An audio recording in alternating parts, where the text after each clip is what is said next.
আপনারা কিয়ামতকে অস্বীকার করে দিয়েছে জাহান্নামে, আর আমরা কিয়ামতকে স্বীকার করে যাব কোথায়? জাহান্নাম। আল্লাযীনা হুম ফী খাওদিন ইয়ালআবুন, এই মানুষগুলো খেল তামাশার সাথে আল্লাহ রাব্বুল আলামিনের কিয়ামতকে মিথ্যা বলতো, অস্বীকার করতো। ইয়াউমা ইয়াদউনা ইলা নারি জাহান্নাম দা'আ, এই মানুষগুলোকে কিয়ামতের দিন ডাকা হবে, তোমরা সকলে গিলো জাহান্নামে যাও, তোমরা জাহান্নামে যাও। কারণ তোমরা কিয়ামতকে অস্বীকার করেছো, তোমরা বলেছো কিয়ামত বাস্তব নয়, আর থাকলে আমি মরে গেছি, হাড্ডি মাংস বুঝে বলে সব বাতিল হয়ে গেছে, আমাকে আল্লাহ সৃষ্টি করতে পারবে, এই কথা বলেছো। অথচ আল্লাহ রাব্বুল আলামিন এত বিশাল একটি আসমানকে সৃষ্টি করলেন, 7টি স্তরের ভিতরে সৃষ্টি করেছেন। কোন স্তরের ভিতরে কিন্তু একটা খুঁটি নেই, একটা পিলার নেই।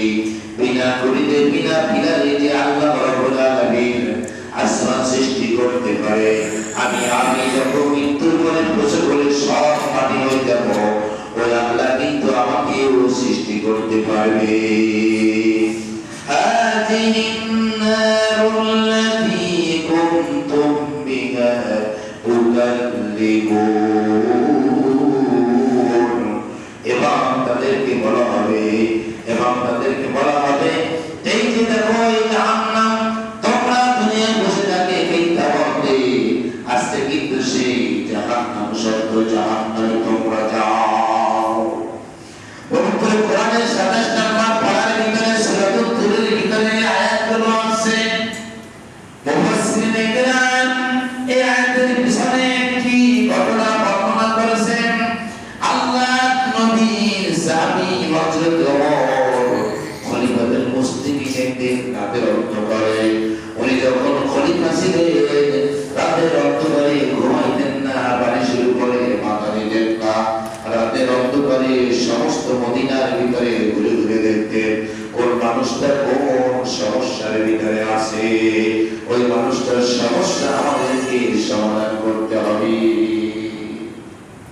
কিন্তু বর্তমান যারা ক্ষমতায় যায়, তারা কি তাদের ভিতরে এই চরিত্রটা আছে? এবার বলে মসজিদে বসে এই কথাগুলো বলা যাবে না। কয়েকদিন আগে আমাদের দেশে পানি